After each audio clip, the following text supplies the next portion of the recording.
Scott of SJWellfire.com. Final Days Report, episode 368. Folks, they're taking us to war. This is part of the extermination playbook plan. I personally think it's a script. Death will be real to us. But the first slide I want to cover is the Deagle report. Remember, this is the globalist think tank that's tied into the military-industrial complex that literally said 77% of Western nations need to be destroyed. Europe, United States. I mean, it is diabolical. So if you're not familiar with the Deagle report, go to SJWellfire.com and search 215. I actually go over the numbers and the percent of decimation. So you need to peel back the onion on who's running this genocide is, and we've covered this often, Edom must be destroyed. That's the old Roman Empire spoken of by rabbis. Now, this is going to be a two-part series. I'm going to cover the exploding pagers and walkie-talkies in the next VCAST and what's the big picture of that, especially with the technology that they've launched. These cell phones can blow up with an EMP. And then also the bigger picture is what's in you with this nanotech that we've covered often. I mean, you can't make this up. But what I wanted to do on how they're taking us to war is I want to play just a quick video. And this is a little bit old, of Putin saying why red lines have been crossed, just from his own words. And I thought it was just really an interesting perspective. There's always two sides to every story, right? So let's watch this video from Putin. I'm going to read what he has to say. In recent days, we have seen and heard very high-level discussions in the UK and the US about Kiev regime being able to strike deep into Russia territory with a long-range Western weapons, and it appears that their decision is either about to be taken or apparently has already been taken.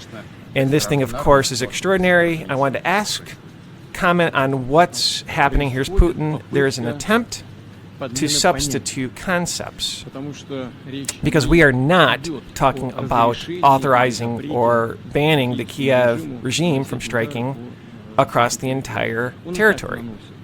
Striking with drones, they're doing it already, he goes on to say. But when it comes to using high precision, long range, Western made weapons, it's a completely different story.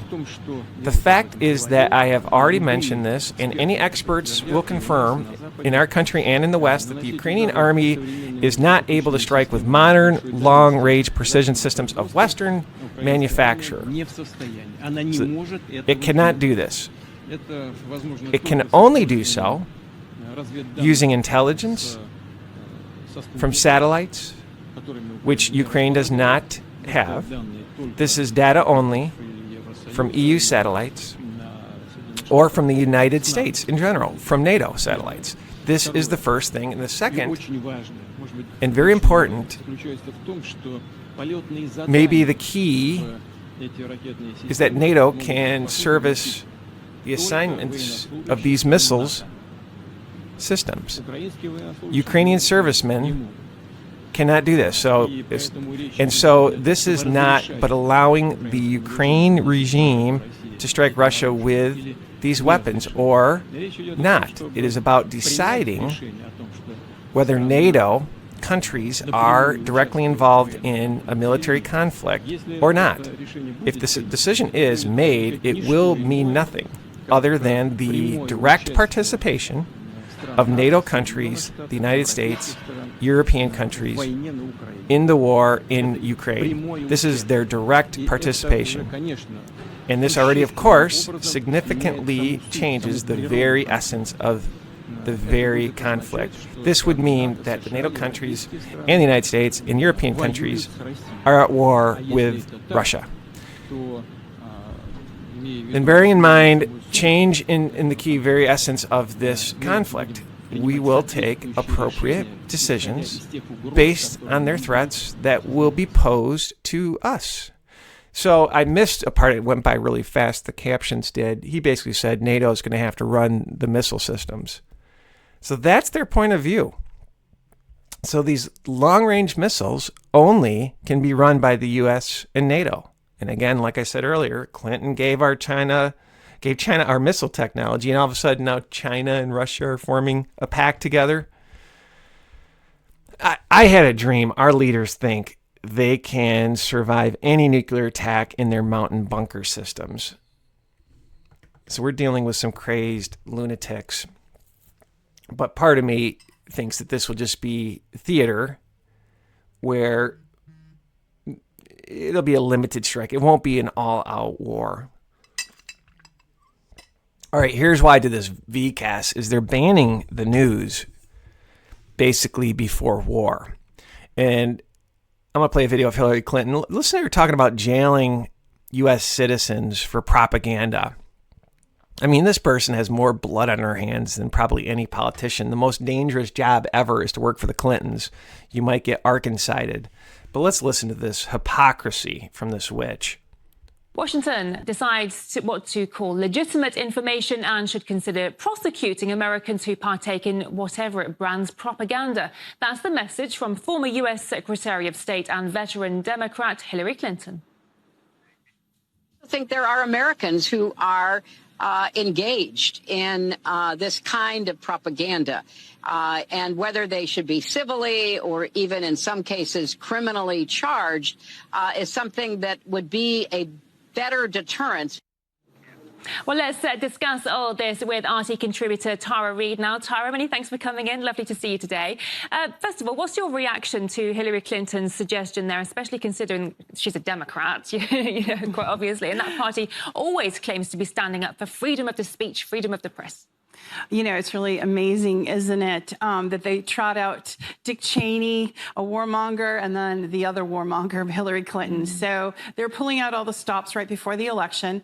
And you know what also struck me, Nikki, was that it's the day after the attempt on Donald Trump's life that she's making these really inflammatory statements that's further dividing the country again. So if the Democrats want to be viewed as the party of unity, they're certainly not going about it the right way. And Hillary Clinton is also very hypocritical, since she was the one who made up the Russiagate narrative in the first place and used that playbook and got caught. The Steele dossier was false and revealed.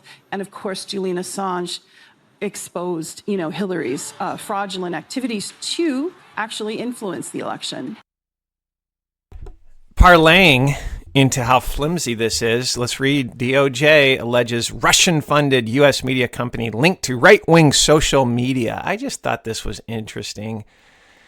So the U.S. Department of Justice recently indicted 2 former employees of RT. That's who we just listened to, for allegedly funneling nearly $10 million to a Tennessee-based content creation company. This company, identified in media reports as Tenant Media, produced and distributed videos featuring prominent right-wing social media influencers. The DOJ claims that these funds were used to covertly finance and direct content that promoted Russian government messaging and aimed to sow discord with the United States. The influencers involved, including Benny Johnson and Tim Pool, have stated that they were unaware of the true source of the funding and consider themselves victims of the scheme. This case highlights ongoing concerns about foreign influence in U.S. media and covert methods used to manipulate public opinion. Now with RT, they did an awesome job covering the Boston bombing, false flag. I mean, just amazing job. And other false flags as well. So RT's a thorn in the deep state's side. Let's be honest here. And as for, I don't listen to these guys who got, attacked by the DOJ, but they received a lot of money. And my question is, what did they say? Did they talk truth? Did they talk about being anti-war, this Ukraine-Russia genocide of Christians, which I think it is? It's a meat grinder. I think the war could have been over in 2 seconds. But did they talk about the Ukraine government being overthrown in 2014 by our CIA, and the human trafficking and the cesspool of drugs, Burisma, the oil board where Hunter Biden's sitting on, all the mineral rights that have been purchased by BlackRock? Did they talk about the bioweapons labs? Did they talk about the genocide of the Russian people in the Ukraine? If they did, good for them. I mean, if it's right, it's right. Good night, my friends. All right, they're taking us to war. In response, today, RT. the United States, the United Kingdom, and Canada are launching a joint diplomatic campaign to rally allies and partners around the world to join us in addressing the threat posed by RT and other machinery of Russian disinformation and covert influence. Under the the internet intelligence diplomacy has become a hallmark of our administration. I've instructed U.S. diplomats around the world to share the evidence that we've gathered on RT's expanded capabilities and the ways it's being used to target individual countries and the information ecosystem that we share. Now, each government, of course, is going to decide how it responds to this threat. But we urge every ally, every partner, to start by treating RT's activities as they do other intelligence activities by Russia within their borders. Now, let me be very clear. The United States respects and champions freedom of expression. No, you don't. Because I was reading an article from Forbes magazine, or at least the headline, on how the U.S. government has just taken URLs. They're exposing your crimes. Bring your soldiers back home. I mean, good night. This is just the one world government crowd, my friends. And I think a lot of this war is theater. Now, you might have some people that go rogue. The Lord gets a hold of them. They go off script. I wonder if that actually is what happens. But since Blinken mentioned that, here's Facebook taking off RT from their platform. And then this just happened. Israel military shuts down Al Jazeera bureau in the West Bank. Can't be filming those kids getting blown up in that genocide. So here's my question. Are we watching a Freemason script? Right, here's the Illuminati card of rogue bomber. I saw some headlines about Russian submarines. Could one of them go rogue?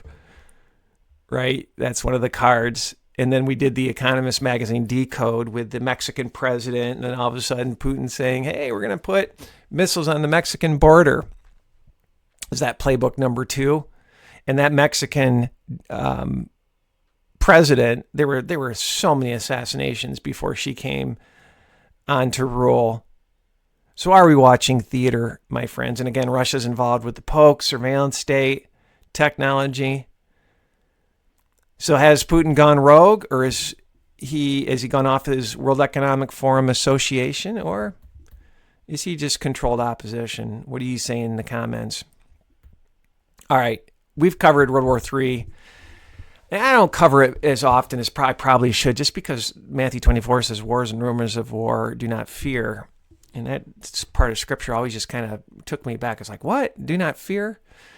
But 152, Kissinger talks war. I've demonstrated that we're being invaded. We're being invaded. Don't send your daughters and sons to go fight Israel's war, because we're being invaded here in the United States. And I was going to play some videos. The news is moving so fast, it's hard to decide, of just normal people talking about how these illegals are getting their apartments subsidized and they can't find places to live. One lady actually worked as a checkout lady at a grocery store, and she said their food, these illegals' food stamp balance is more than Americans. And another person was interviewed and said they get a certain amount of money in their bank. So what happens when these illegal aliens, when their subsidies run out? That's the big question. And are they being armed? Because I had a dream about them being armed. I mean, chaos. It's absolute chaos. But all of this, precision weapons, basically with the Ukraine shooting into Russia, will be managed and run by NATO in the United States. So the war is going to be coming here. So our leaders are sacrificing us. And this fits the Deagle report. It's part of the plan. That's why the invasion was allowed to happen. All of this reminds me of the sixth trumpet. And let's read Revelation 9, saying to the sixth angel, which had the trumpet, loose the 4 angels which are bound in the great river Euphrates. And the 4 angels were loosed, which were prepared for an hour and a day and a month and a year, 4, to slay the third part of man. And the number of the army of the horsemen were 200,000, and I heard a number of them. And thus I saw the horses in the vision, and them that sat on them, having breastplates of fire, and a jacinth, and brimstone. And the heads of the horses were the heads as of lions, and out of their mouths issued fire and smoke and brimstone. Now, many scholars will think that's war, but these 3 was the third part of men killed by the fire and by the smoke and by the brimstone, which issued out of their mouths. And their power is in their mouth and in their tails, for their tails were like unto serpents and had heads, and with them they do hurt. And this is where I find this interesting. I mentioned this before, early days of this ministry. And the rest of the men which were not killed by these plagues, it sounds like a plague deal. And this is going to fit the next VCAST that I do about the exploding pagers and some pictures of cell phones and walkie-talkies, and some people's batteries blew up on motorcycles. And the rest of the men which were not killed by these plagues, yet repented not of the works of their hands, that they should not worship devils and idols of gold and silver and brass and stone and of wood, which neither can see nor hear nor walk. There's some scholars that really dive deep into why we're at the 5th and 6th trumpet. So they're taking us to war, folks. But the big picture is you've already been invaded. Don't get caught up in this right-left theater, because it's just that. It's theater. It's a script. It's going to be interesting, my friends. God bless.